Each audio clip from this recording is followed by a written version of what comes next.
Well, good morning, Mr. Hirsch. This is Jay Waters. I'm with the Voices of Freedom Project and the American Wartime Experience Museum. Today's 18 November 2023, and we're up here in Haverford, Pennsylvania. But good morning, sir. Good morning to you, Jay. And if you would, for the record, could you just state your full name and where you were born? William James Hirsch, 0200-1306 is my Army serial number. Okay. I was born in Elizabeth, New Jersey.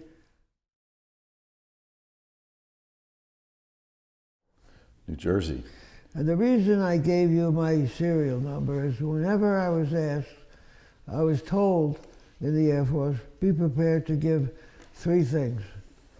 If you're a prisoner of war, your name, your rank, and your serial number, and nothing more. So I just did that. My rank was first lieutenant. Well, you remembered all that very well.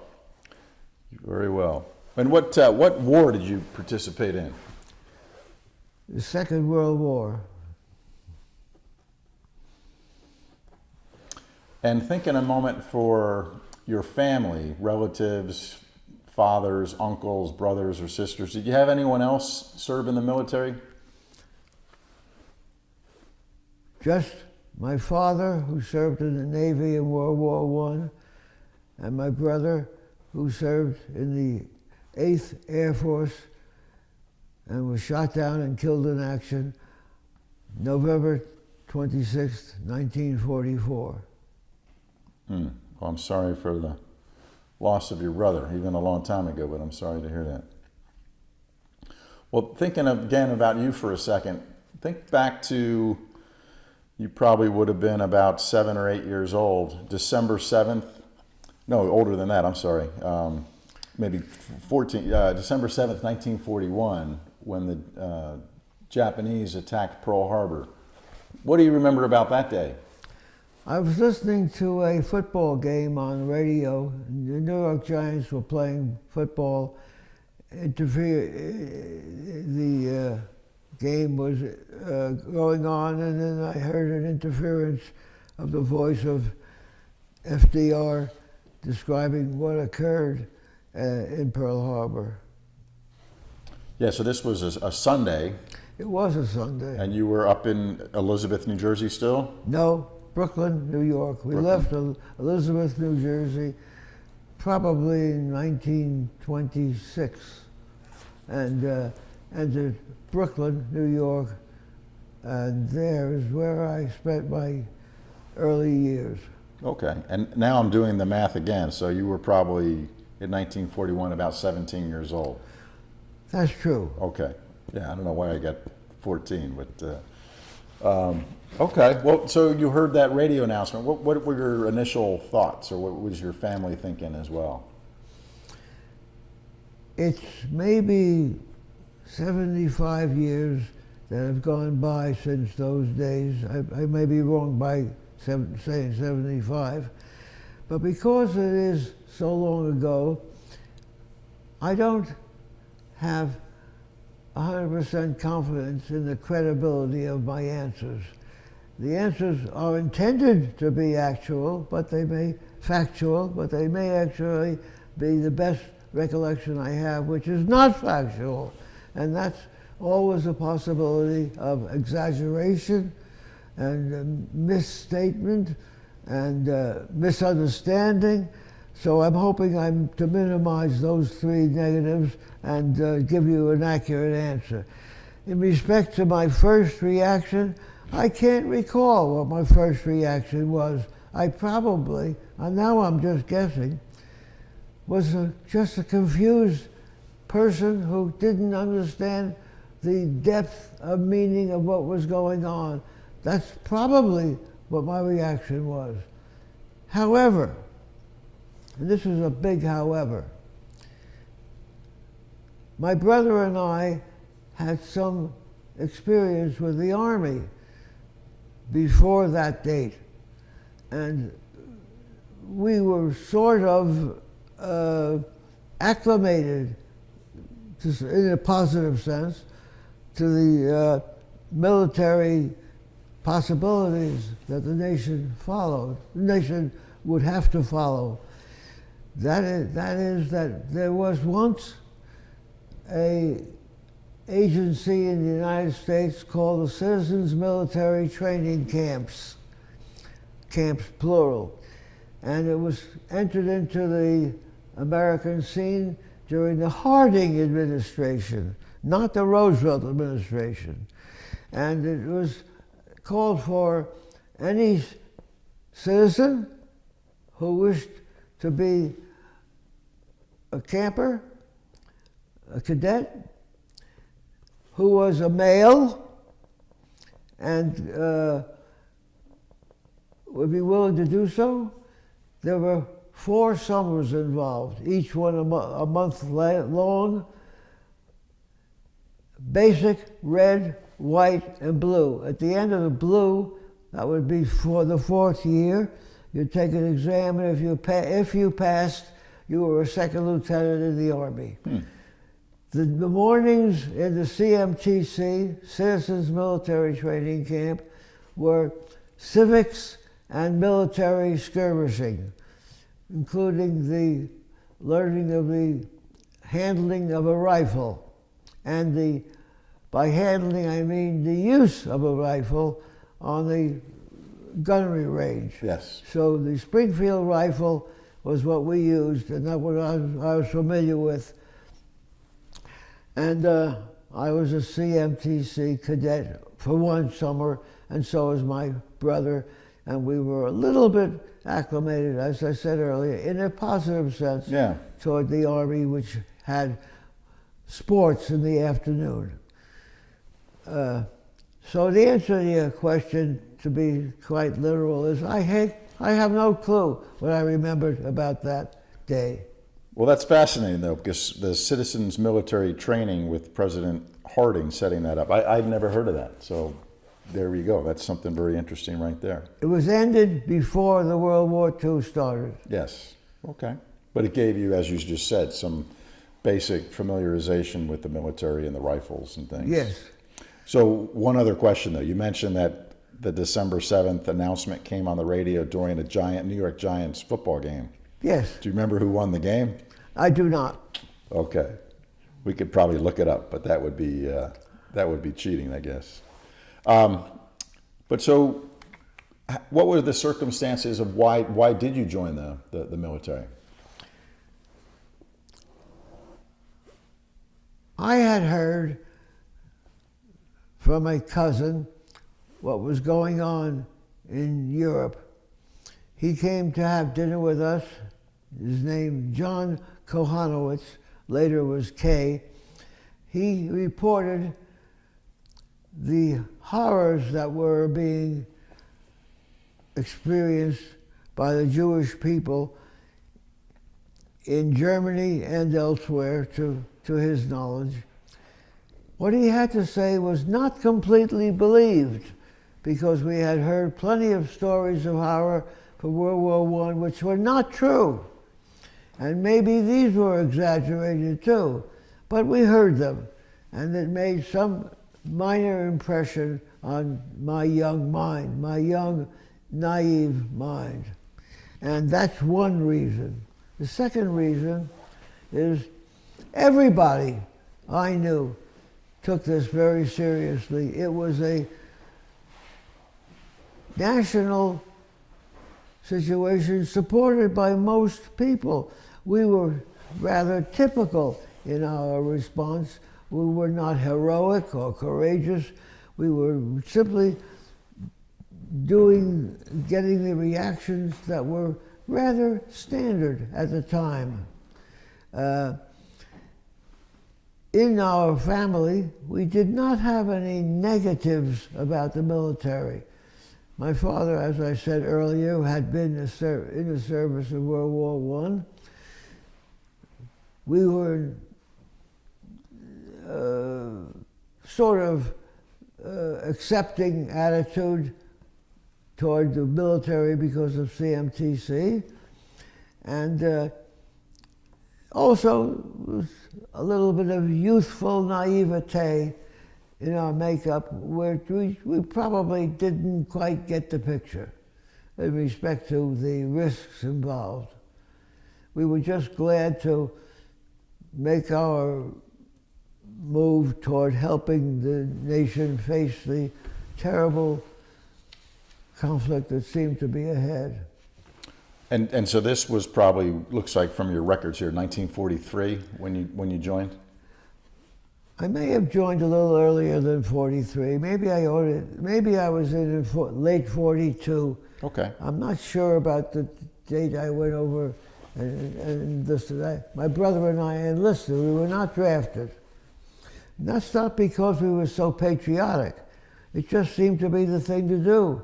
It was just a rather, I hate to use the word routine, but that's what it was. Mm-hmm.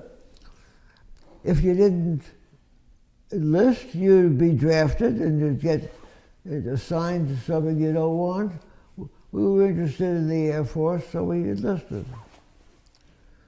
So you chose the Army Air Corps at that point? There wasn't any other Air Force, to my knowledge. The Army Air Force. Yes. Really, it was the Army, and the Air Force was our hope. Maybe they'd put us into the Signal Corps. I don't know. But we wanted to go to the air arm of the Army. Well, let's talk a minute about your mobilization and initial training. So you joined in New York, Brooklyn, New York. But where did they send you? And were you and your brother together, and where did they send you? I went to initial training, strangely enough, at Atlantic City. Really? Where the elevators were stopped, and you walked 16 flights to your bunk. There were 4 bunks in a cabin, in a room.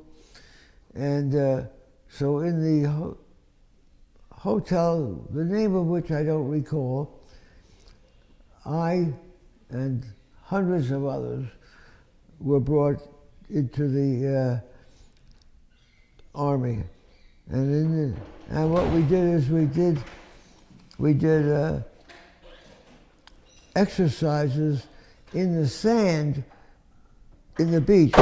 We didn't dress for the beach. We were dressed in uniform, but we were doing sit-ups and push-ups and running in the sand, which Wow. made it a little bit more difficult. Yes. And that's what the Army wanted to do.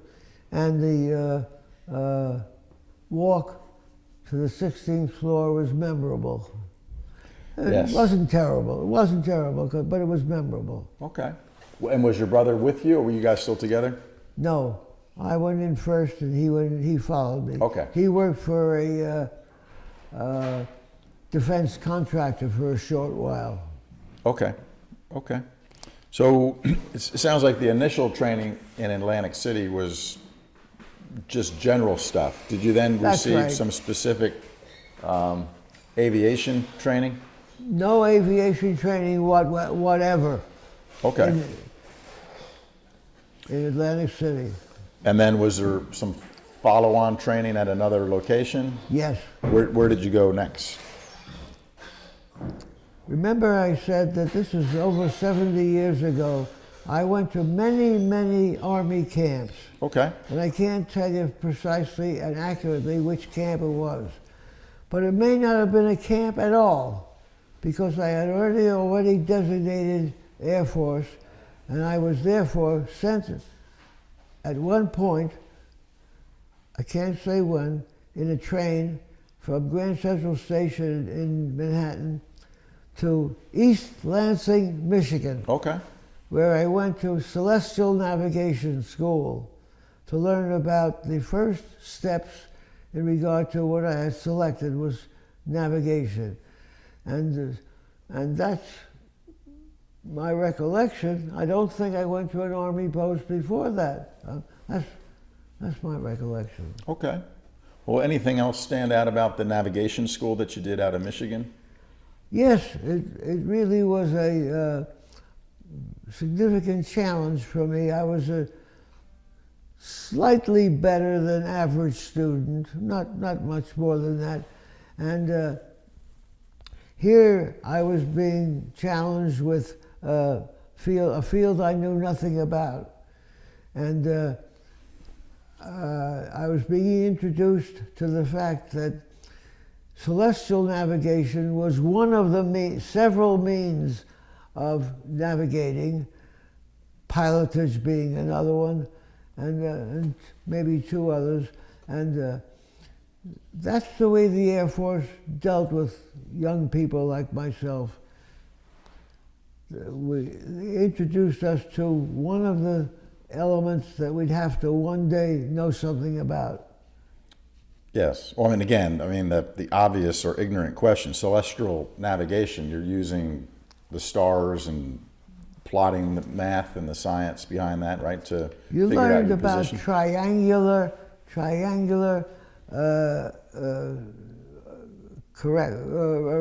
entrances based upon sightings, and the sighting would be done with an instrument. Yes. Okay. And the instrument would be something you'd learn to use. Well, you said it was new to you, but did you feel like you were good at it as you learned how to do it? I beg your pardon? Did you feel like you were good at it as they taught you? You said it was new, but did you pick it up pretty quickly and figure it out? I did. I picked it up. I wouldn't say pretty quickly, and I wasn't the greatest student in the class, but I did pass. I did get through, and I did all right. I guess I was just an average student. Okay. And were you a first lieutenant at the time that in your training? At the time, I was a private, in the Air Force. Okay. Okay. Okay. Well, so you've done the initial training, then you went out to Michigan. Any other training stand out to you? Sure. What would that be? Well, I went to, actually, I expressed myself differently to you. I wanted to be a pilot, and this is contrary to what I said a moment ago about navigation. I may have had my dates mixed up, because I think the first location I went to was not Michigan State College, but in fact was San Antonio, Texas. I think it was called Kelly Field. I'm not sure of that. Okay. And there I went into the flight training, and I mistakenly said to you that I went to Michigan State College first, but I didn't. I went to Kelly Field Okay. Flight School, or what they called pre-flight school. And there I washed out as a pilot. I washed out because on one of my training missions, I'm flying the plane, and the second lieutenant behind me says, "Okay, now let's go down." So I use the instruments to go down, and he says, "Okay, take your hand off the instruments, and I'll bring it in." So he brings it in, he flies, and he gives me my card, or I gave him my card, and he said, I'm gonna give you my recommendation. And he said, and he wrote the sentence down, and I'll never forget the sentence. Definitely not recommended for further pilot training. Oh boy. And he said, get over there to the squadron headquarters next. And that's the way it was, because I didn't have suitable eyesight for determining when to pull it back. There's a term for that. I don't remember the term, but I was deficient in respect to my vision response. Okay. And that was my finito. But for the record, you were flying that plane. You were flying. I was at flying least the plane once. initially. Yes. But he brought it into land. Hey, that's okay. Yeah. You gave it a try. But that's interesting that you remembered that very clearly. Definitely not recommended. Yes, I remember it very clearly. It was a big disappointment to me. Yeah. But I learned to adjust. I had plenty of disappointments. Well, you've got to be a man that can overcome the challenges and the obstacles. I was what is called a cadet. They didn't call me a private. They called me a cadet. Okay. But that gave you the opportunity then still to go to the navigation school that we were just talking about. Yeah. Okay, no, that's excellent. Anything else stateside? Because then I want to transition to when you went over to Europe. Anything Sure, else? I went to gunnery school. Okay, where and how was that? Gunnery school was somewhere near Dallas. I'm not sure exactly where. So I had so many schools I went to. And there I learned to repeat the learning I already had on a Springfield, on a Garand, G-A-R-A-N-D, a better weapon than the Springfield. Yes. Slightly lighter and a good weapon. And I learned to handle a 50 caliber machine gun to an extent by standing with your legs spread in the back of a truck. And I and maybe 5 other guys would stand in the back of a truck with our legs, each one having a 50 caliber machine gun, and we learned to use it badly. I say badly because we really didn't learn to handle it. And then we also had gunnery exercises with skeet. Okay. And I was just average in that respect. Okay. Okay. Well, I'm looking at your notes here. It looked like as you got to Europe, you ended up in Italy. Is that correct? That's correct. So just think for a second, if you remember, how did you get from, whether it was Texas or Michigan, how did you get from the United States to Europe?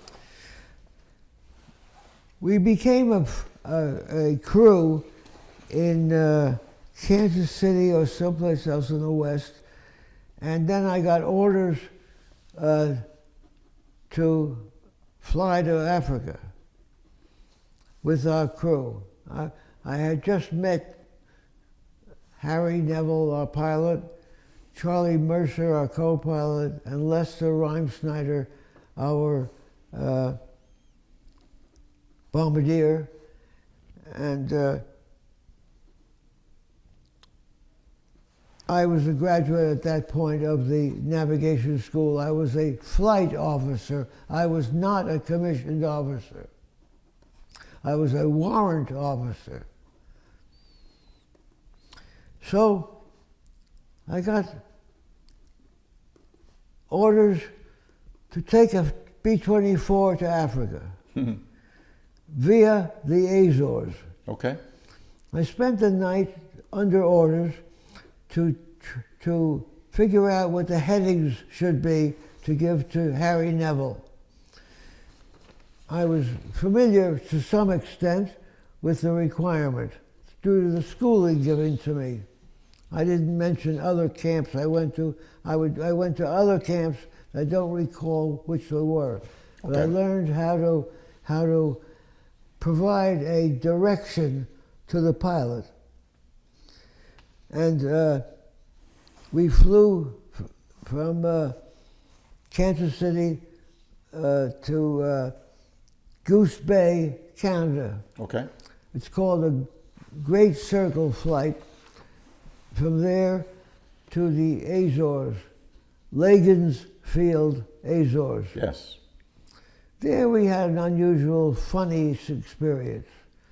We landed in the Azores because I gave the directions to Harry to make it, get the 24 off, gave him the directions to go, and we made it. And we're all standing over on a cliff over the ocean. The water from the ocean is smacking us in the face, and we're standing urinating into the ocean. And the last guy on the line came from far Rockaway, Brooklyn. He said, "Oh boy, the smell of fresh ocean water, it's so wonderful." Actually, he was getting all of it because of the wind. Yes. And it wasn't the ocean at all that he was smelling. It was a joke among all of us. Yes. It smelled like home, maybe, to him. Yes, that's right. So we were at Lagan Field until we loaded up with fuel and then flew to Marrakesh. Okay. We gave Harry directions to Marrakesh, and we got there. That's in Morocco, right? That's in Morocco. And we were there for 9 days. There was no mess there. So we had our C rations, or K rations was our mess. By mess, I mean food. So we had food in K or C rations that were in little containers. Not so little containers they were. And then from there we flew to Grotalia. Okay, but just one other question about Morocco. This is now after Operation Torch and the Allied invasion of North Yes, it's after Africa. Torch. You're absolutely After Torch, right. yes. You're absolutely Okay. right. So, okay. So, and then you went from there into Italy, is that correct? We went to Italy, yes, Okay. that's correct. Okay. And what was the name of the base one more time? Grottaglie, Grottagie. And It was a former Italian Air Force base made into a Luftwaffe base and then made into an Allied base, the same location. It was also a place that had a hangar for a dirigible, oh, wow. but there was no dirigible in it. It was an Italian dirigible hangar. And this probably would have been in later 1943, you think? It was early 44, Early I 44. would say. Okay. I would say.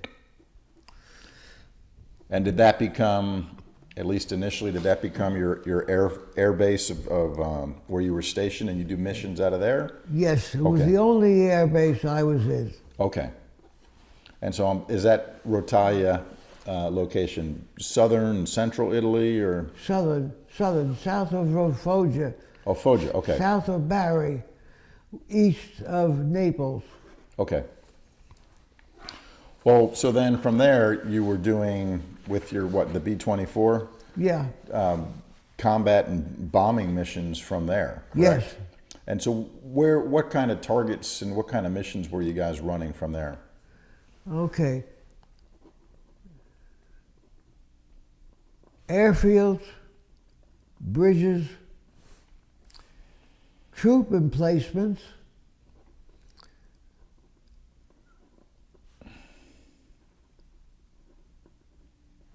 petroleum locations, and synthetic petroleum locations around Hanover and around Frankfurt.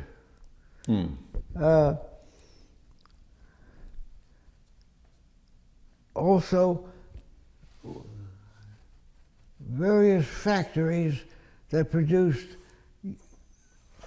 portions of aircraft, not the final aircraft itself. Okay. And you were still bombing targets in Italy too, because the Germans are still occupying most of Italy at this point, correct? Partly correct, mostly incorrect. The targets were almost completely Austria, Germany, Romania, Bulgaria, slightly Italy, not much Italy. Those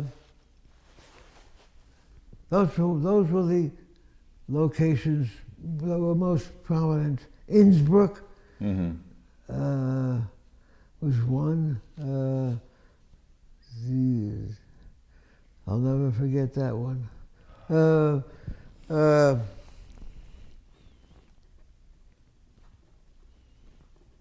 Well, you said you'd never forget that one. What stands out about? I think you said Innsbruck. We went through a valley there, and the valley was really well protected. I think it was a valley. Maybe I'm wrong. And we'd get arc from both sides, arc from all sides. Anti-aircraft. Yeah. Yeah. No, not anti-aircraft. Ground. Ground. Yeah. 88 millimeter. A terrific weapon. The Luftwaffe had the 88s everywhere you went. And they were far more impressive to us than the aircraft. The ground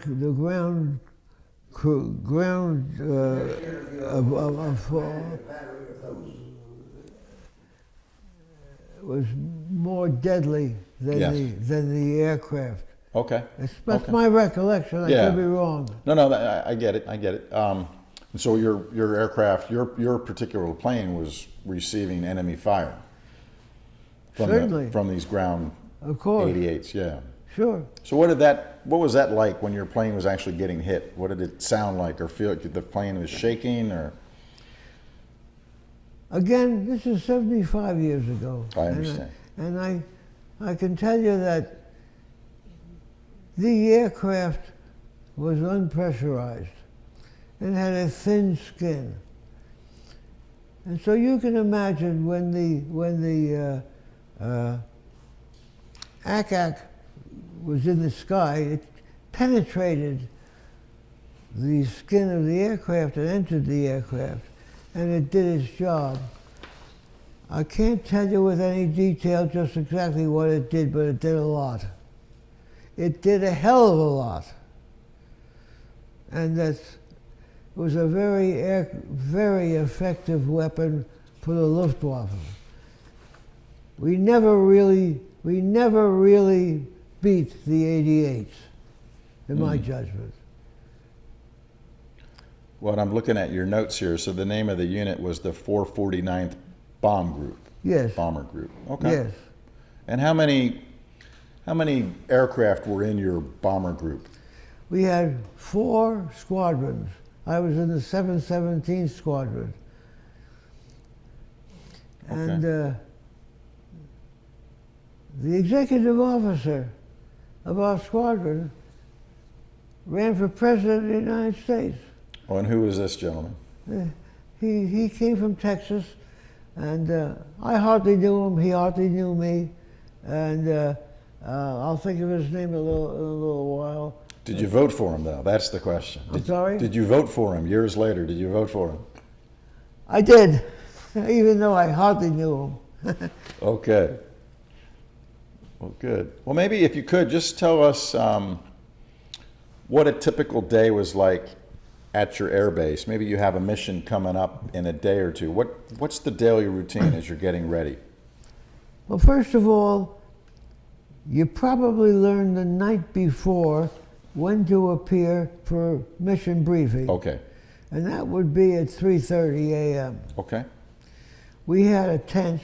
We slept, the 4 officers. At that time, I may have been a second lieutenant. I got 2 combat promotions, second lieutenant and then first lieutenant.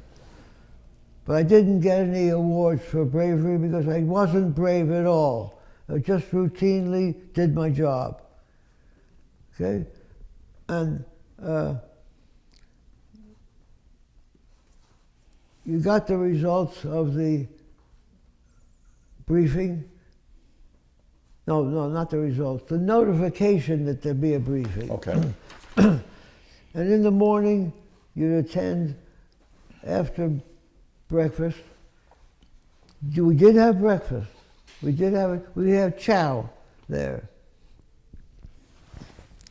One of the things we had about chow was really a negative, and that is that the enlisted men and the officers did not have chow together, and they did not socialize together, and the only time we had real unity, and we did have real unity on our crew, was when we were flying. When we were not flying, we had no social connection with the enlisted men, only with the officers.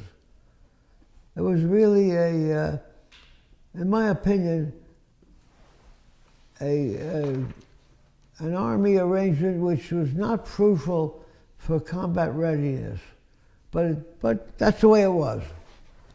So during the day, I can't tell you what we would do.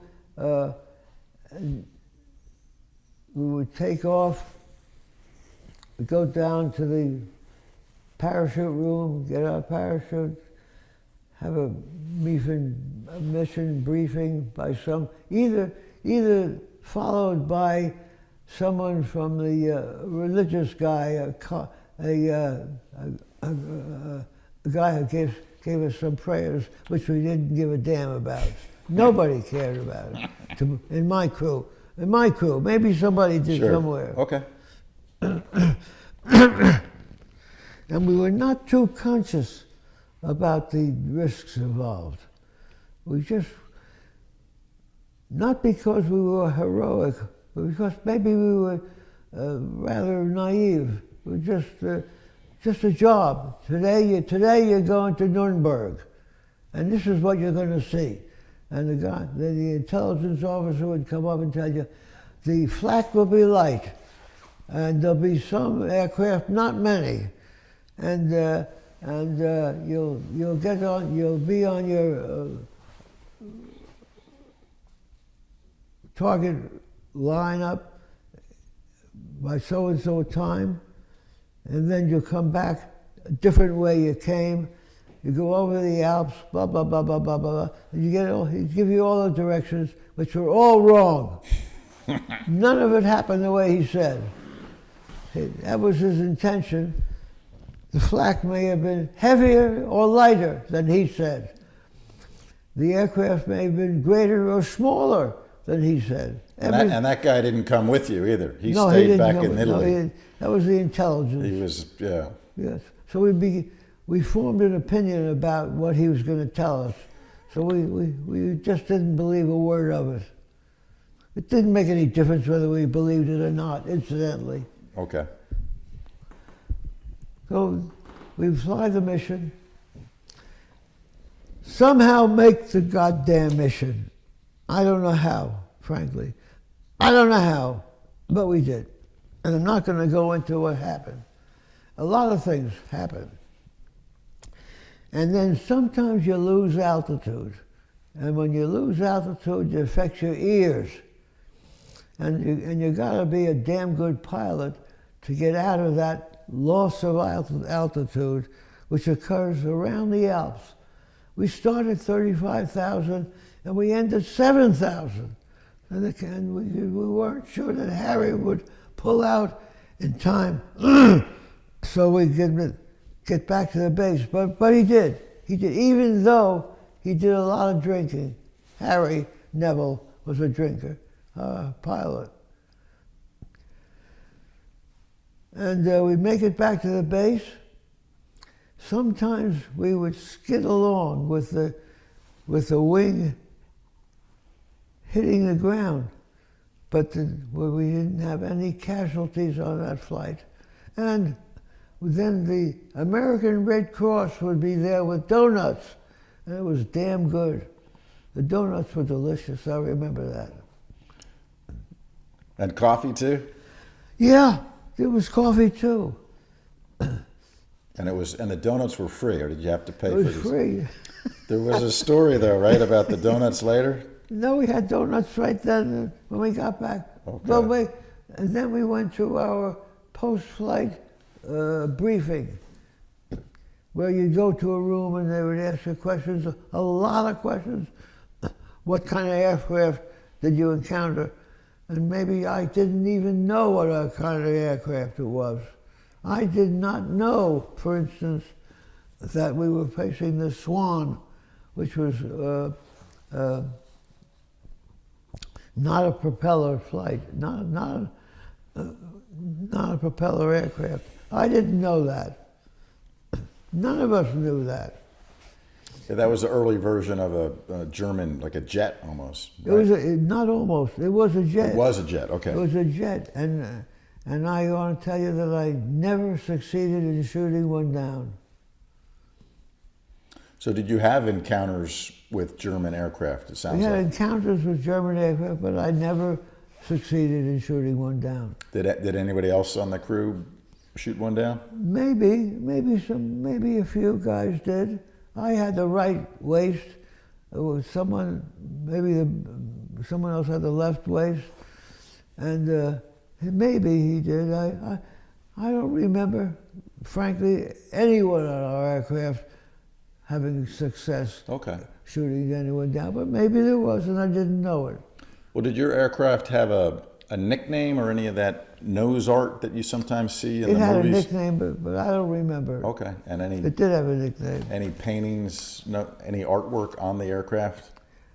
I'm sorry? Was there any artwork? I used to see It was. art, It anything. was, but I don't remember Okay. it. It was not of any consequence to us. Okay. Okay. And I mean, sometimes when your squadron went out on these missions or your bomber group, you must have lost aircraft, correct? Had casualties We and lost many more than we thought, and the reason is that we had a headquarters chief named Ira Aker, E-A-K-E-R, who at one time believed that the war could be won by aircraft alone, aircraft bombers alone, without fighter escorts. And he changed his mind on the basis of casualties, but he did believe that initially. He was a very good man, but had a concept which was incorrect. And he knew it and learned about it, and we changed. We did get fighter escorts later on. okay. And do you remember how many combat missions you personally flew? Roughly 50. That seems like a lot, Yeah. especially. He won't tell you, but he volunteered to go back after his first 25. He won't tell you that. He's right. He's right. right. Yeah. He knows Okay. what he's talking about. Okay. I don't care to really go into it, but he's right. Well, so with the 50 missions or so that you did, were you always with the same crew, or did you have people coming and No, going? it's not always with the same crew. Every now and then, there was a system I wasn't familiar with because I was just a second lieutenant or first lieutenant, and we flew group leaders. Everyone did. It didn't mean you were terrific, you were wonderful. It just meant that they reached you in a cycle, and you flew. You were the first aircraft to go over the target. So I flew with other pilots, yes, and other crewmen flew with us. Okay. Yes. Okay. And were any of the crew, were they ever rotated out back to the States, or was it pretty much you went to Italy and you were there for the duration of the war? We were there pretty much for the duration. I don't remember anybody going back home. If they did, I wasn't aware of it. Okay. And more thinking about your time at the base, were there any non-U.S. personnel there? Were there any Italian military or British, other military forces there? Absolutely, yes. And what countries were those, and did you have any interaction with those folks, if you remember? This is going to surprise you, but I'll tell you what it was. Polish, Australian, New Zealand, English, some English from the port. We were not too far from a port. British Navy. Yes, and Italians. And we didn't know, never knew, among the Italians who was a fascist and who wasn't.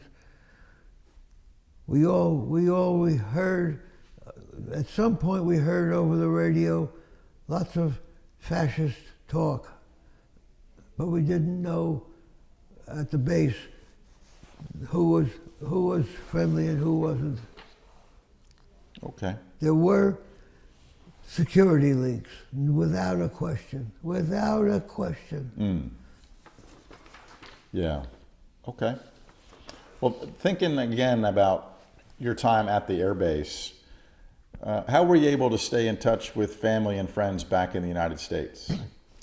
We had a name for the type of letter that we'd send. I forget the name of it, but there was communication from mail.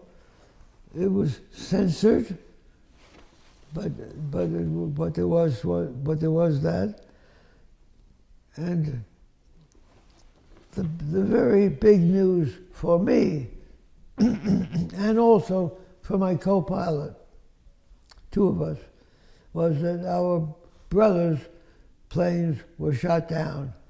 His name was William Neville. He was the brother of my co-pilot, Charlie Neville. Oh, no, excuse me, not Neville, not Neville. Though. I'll give you his name in a little while. It doesn't matter. His brother we learned was killed, and my brother we learned was killed. That was maybe the very biggest piece of news, bad news, that I ever received. He was shot down on his 20th mission from the 8th Air Force, flying out of England.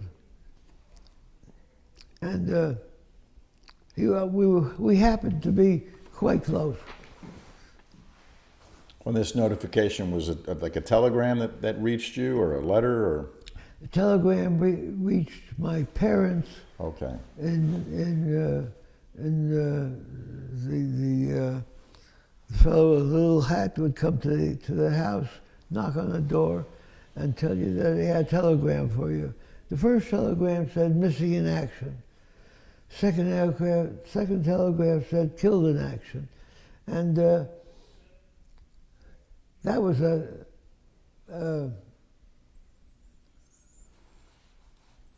unforgettably bad situation from my standpoint. I was taken off flight duty. I was examined and found unfit for further flight. I had already agreed to fly more than I had to, but I did it anyway. I was just a stupid kid, you know. And I was for a short while, taken off flying duty, and then examined and put back on flying duty. Partially at your request, it sounds like you wanted to get back. I wanted to get back.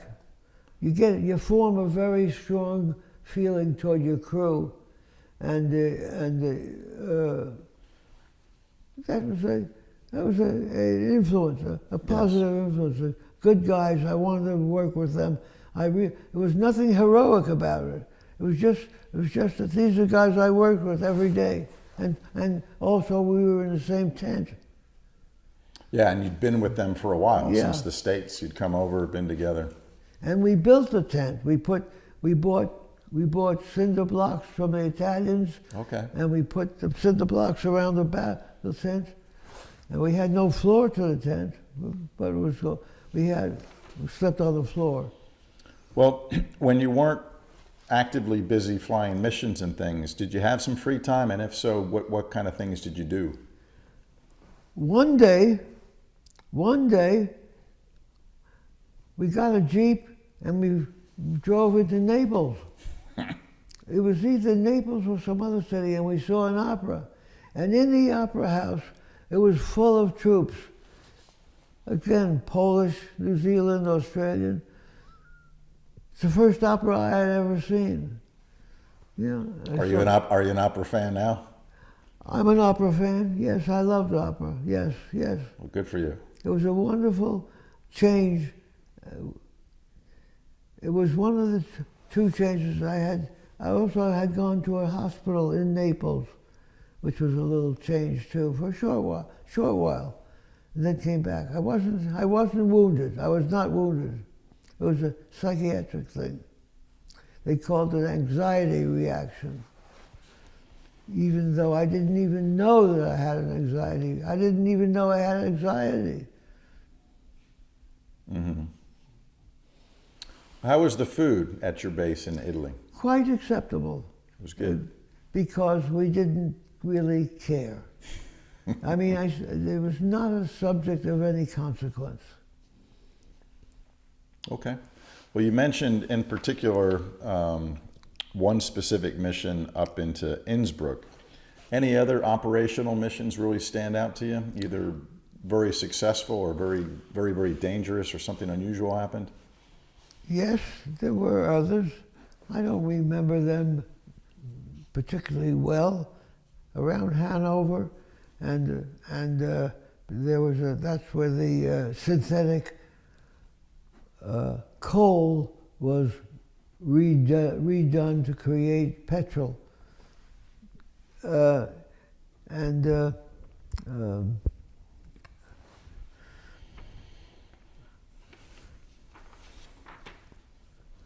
was a city outside of Linz, also, that was a substantially protected military base of the Luftwaffe or the Wehrmacht. Okay.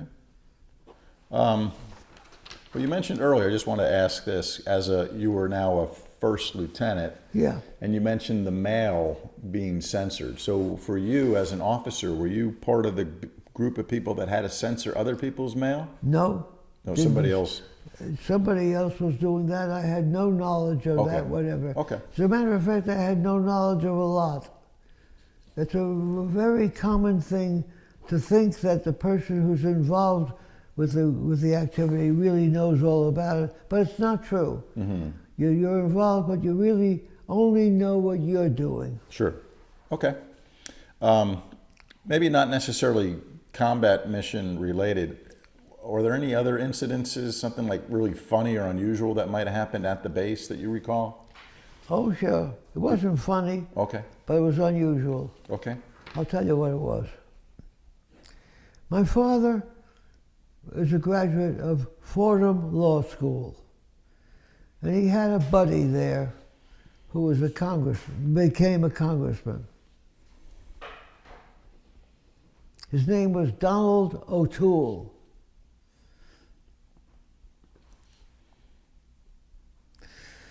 O'Toole was a politician and a very nice man. When my brother was killed, my father asked O'Toole to do something to get me home. So Donald O'Toole did something, and it reached my squadron headquarters. So I'm called in by Captain Parker or Major Parker. Sit down. I want to tell you something, he said. I had 13 missions to go for my second tour. I got this message, and he talked to me for a while. He was a very nice man. What do you want to do? He said. Now, I'm 20 years old or something like that, roughly speaking. And I'm very bonded to this crew, and a naive jerk, too. So I said to him, let's forget about it. We'll go on from here. And we'll just go on from here. I only had 13 more missions to finish my second tour. So, I was a mistake. I didn't have the understanding of how rough it was for my parents. I was selfish. And so, because I had this friendly relationship with the crew, and we were informed one way or another. I can't tell you just how we were informed or when we were informed, that we were an important part of the mission, of the Axis, the Air Force mission, and we believed it. So I said, I'll finish my tour. I never really felt comfortable with myself after that. It was such a stupid thing I did. But I did, I made it. And that was a piece of luck. I was lucky, I was very lucky. What, so on that note, Dan, so now it's into the spring of 1945. The war is. Yeah. What was your sense? Did you feel like the war was close to being over? Or what was going on in your mind? Again, it's roughly 75 years ago, but I can tell you that I probably didn't have really any clear understanding of what was going on.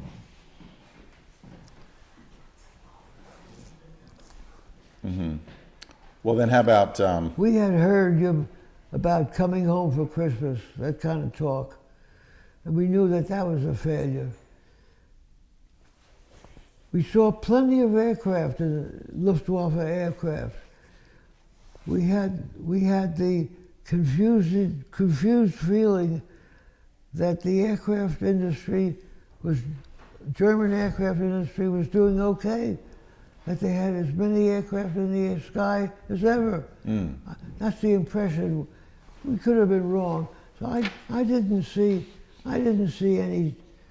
any likelihood of change. Okay. We were not well informed in that respect. But then on that note, though, when Germany did surrender, were you still in Italy? And if so, what was that like when you were informed that the war was over? No, just before the war ended, there was talk that it's going to end. It was maybe May 1. And so I had orders to go back to a Plattsburgh hospital and there to get some help of some kind. And all of us were loaded onto a ship, and we were surrounded by destroyer escorts. And the war was still on, and we left Naples port. And while on the second or third or fourth day out, we learned the war ended, and the destroyer escorts left. And we came back to the States. And I went to the hospital in Plattsburgh, New York, where they gave me a clear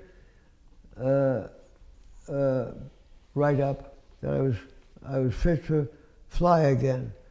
So I was assigned to go to North Carolina with another group to go to the Pacific. Hmm. So I'm set to go to the Pacific, and I may have my dates wrong, and the war ended before I got to the Pacific. I never got to the Pacific. Okay. So then what was your homecoming when you went back to New York? What was that like for you? Mixed. My father never got over the death of my brother. My mother did. She handled it very nicely. She went on nicely. He was a different person. It was mixed. Okay. And I wanted to ask you, you mentioned several times about how close you were with your fellow officers and your crew. After the war, did you stay in touch with a lot of the guys? Not a lot, but several. Several. Went out with Lester Reimsnyder, the bombardier, and his wife many times. Went out with Harry Neville. He came to my office in Wayne. My pilot, he visited me. Our armorer, who's an enlisted man, came to the house and slept with us. Slept overnight. We went out to the diner together and had breakfast together. He was a great guy. And I stayed in touch mostly with Les Reimsnyder, the bombardier, many times. And Charlie, I forget his last name, co-pilot, many times. Okay. Yes. Well, and if I'm doing the math here, looks like you got out of the service in 1946. So you were about 22 years old, 23 years old. You've done all this stuff already at age 23. So then what'd you do? I was benefited by the federal law, which enabled me to go to college at no cost, no tuition cost. You call the GI Bill. Many students, many soldiers came by and took advantage of that. There was several reasons for the GI Bill, and one of them was we didn't want to have all these unemployed people, and also it was a very worthwhile thing for the country. I think. Where'd you go to school? Swarthmore. They took a test, and if you passed the test, which I did, I was accepted at Swarthmore, and I met some very good guys, and I roomed with two veterans. Bill Will, who was a medical guy, and Katashi Oita, Japanese American. Okay. And then after college, what kind of career did you have after? I went to law school. Oh, law school. Okay. Became a lawyer. Yeah. And did you stay in the New Jersey, New York area? No, I got a job with GE, and I'm just summarizing. And we moved. I married a wonderful woman, local woman, and we moved to Philadelphia, first to Syracuse, where I worked for General Electric in Syracuse. I worked for General Electric in Philadelphia. I was in the law department. Okay. Well, I'm getting closer to the end of the questions in the beginning, but kind of looking back on the whole spectrum of everything that you've done. How do you think, though, specifically your wartime experience affected what you did later in life? It changed me greatly. It's hard to evaluate yourself, but I did feel that I was really a nobody, and that I didn't have the right attitude until the war came. That changed me. I began to understand you gotta be working hard and doing something worthwhile and get involved with other people and care about other people. Big changes for me, because I didn't have any of those qualities. And I realized I didn't, and I was sort of conscious of the fact that I was being a jerk, frankly, for most of my young life, and I wanted to change.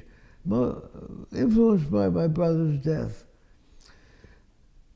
It really had an effect on me, and the war did, because the war, I was just another soldier, but we did have a job to do, and that's what we did.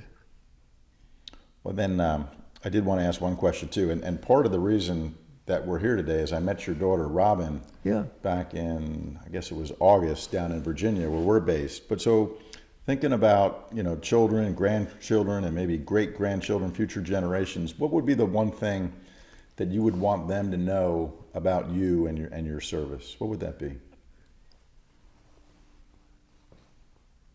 It's essential to really care about other people and to learn to work with them.